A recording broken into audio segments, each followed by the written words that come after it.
Hey everybody, Thacia here with Legacy of Light in conjunction with One Love Wellness Center here in Menasha, Wisconsin, coming to you for one of my 365 days from my heart to yours. And today is my self-care Sunday. So I decided to clean stuff out. So I just wanted to talk a little bit today about clearing out clutter and things that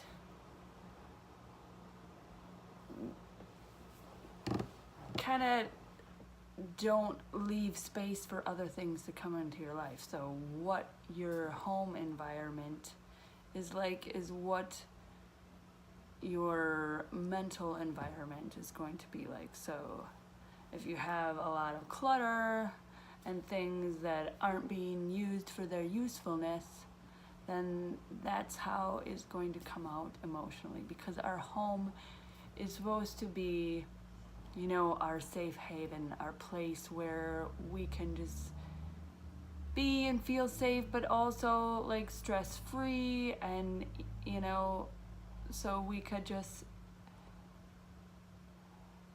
be in this space and let go of all the worries of the day and what's been going on or what's going on in the world. But if we have clutter, if we don't have a clear space for energy to flow, then that's, you know, how our emotional well-being is going to be. So it's not going to be very well. So, and I just continue to do this, you know, every so often. And I think most of my stuff now is that if it is not been used within 6 months for its usefulness, for what this thing is intended for, then I get rid of it and I clear it out. And I've been working probably over the past year. I kind of, you know, took a break or whatever, just clearing out most of the plastics, so storage containers, so, and just reusing jars and glass containers that, you know, we can go from, you know, the oven to the refrigerator to whatever, and just, you know, trying to be more just aware of all the waste. And, you know, when you stop thinking about it, you know, it stops becoming a priority. So it just takes, you know, a little bit effort to get started, and then to like continue to clear through your stuff. You know, we have this clothes swap at One Love a couple times a year, but even after we did this past month, like a couple weeks later, I went through and took out more stuff because I hadn't really gone through the whole thing. And there was things in there I was like, I don't know why I kept this in the first place, but it was like, then I either gave them away to friends or people who I thought would like these things, or I just then dropped some off at the thrift store. So I'm clearing out my kitchen today of all the things. I had a food processor that I haven't used probably in like a year, so I messaged a friend and they're gonna take it. It's just, we have so many things that we hold on to and that we keep, and we form these attachments to that needn't be there, because it's all impermanent. It's all change. And so, you know, I talked a while back about, you know, how the term, where the term Indian giving came from, and that was with Native Americans. If they gave somebody something, you know, like a blanket or a pot, and they noticed that person wasn't using it, they could then take it back and give it to somebody else who would use it for the use it was intended for. And that's the usefulness of the object, and that's, you know, where Indian giving came from, actually. So it was that people weren't using the objects for their usefulness. So I encourage you, if you're, you know, if you're feeling confused or stressed or just like, you know, not quite together, to go through your house, you know, maybe take it one room at a time. And I was, you know, talking with my sister and saying, you know, just take one room at a time. And maybe if you haven't like gone through stuff, you know, take, you know, 2 weeks per room. That's way more than enough time, and that will give you time to maybe put some things in the maybe pile, and then at the, you know, towards the end, then you can make sure, no, this doesn't bring me joy. I haven't used this for its usefulness, and I think somebody else could use it. You know, either a thrift store or your friends or family or somebody who you think will use this object. And I mean, there's even things, you know, that we place attachment on that just needn't be. Like, you know, things from loved ones who have passed away that, you know, if you're not going to use it, just get rid of it.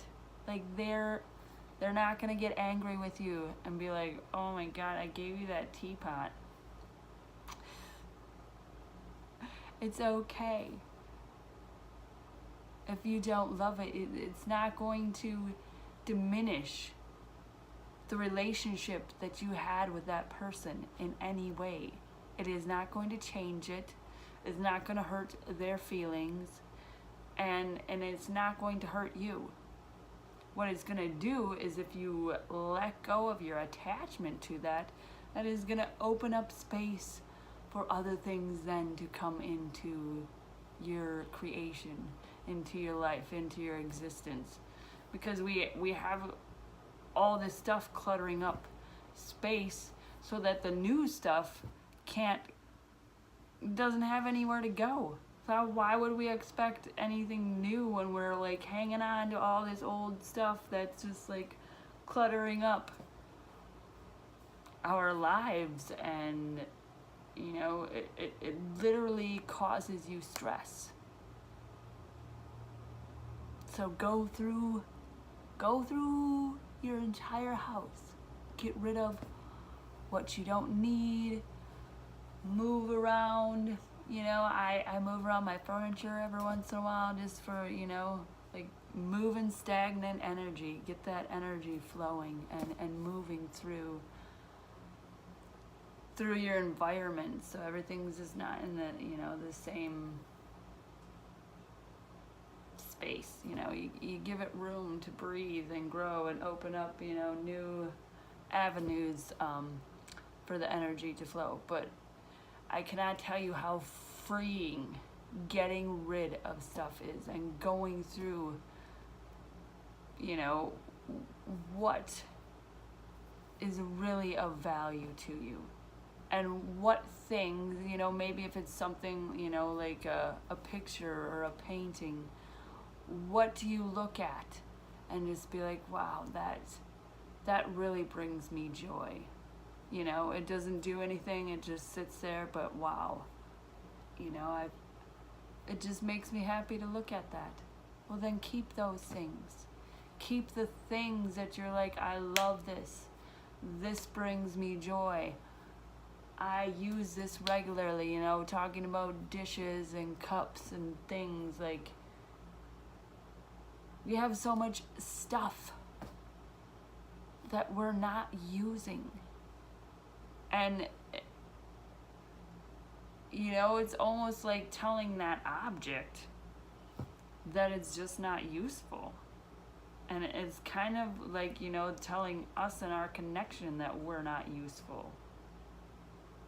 Because we're connected to it all. So when we do use things for their usefulness, and when we don't, we share them with somebody else who will, that just frees up so much. you know, space within your mind, within your heart, and it gets rid of the clutter. And your clutter in your house gets rid of your emotional clutter. So, you know, you can set up whatever, however many times that you want to do it. You know, do it every couple months. Or if you've, you know, never done this, I would suggest you do it, and then, you know, 3 months later do it. And then another 3 months later do it. Because you'll find you'll go through and you'll be like, wow, like I don't use that. I don't. You know, I had these chairs on the other side that, you know, I had gotten from somebody, and I just like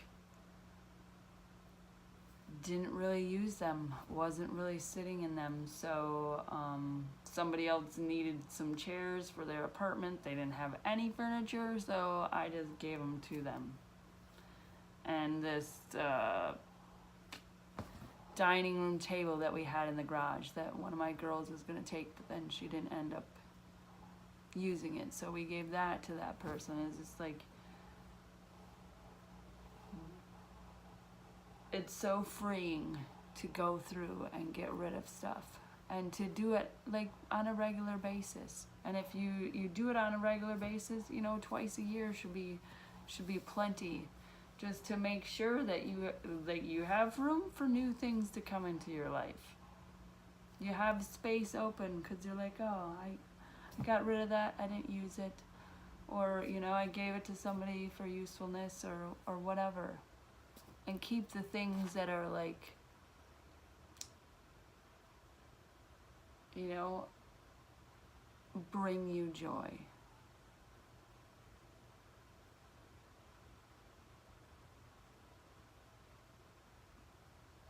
So, I guess that's about all on that. I think it's a pretty, you know, self-explanatory, but amazing gift that you can give yourself, to just clear out the clutter and make room for more love, for more joy, for more of your heart's desires.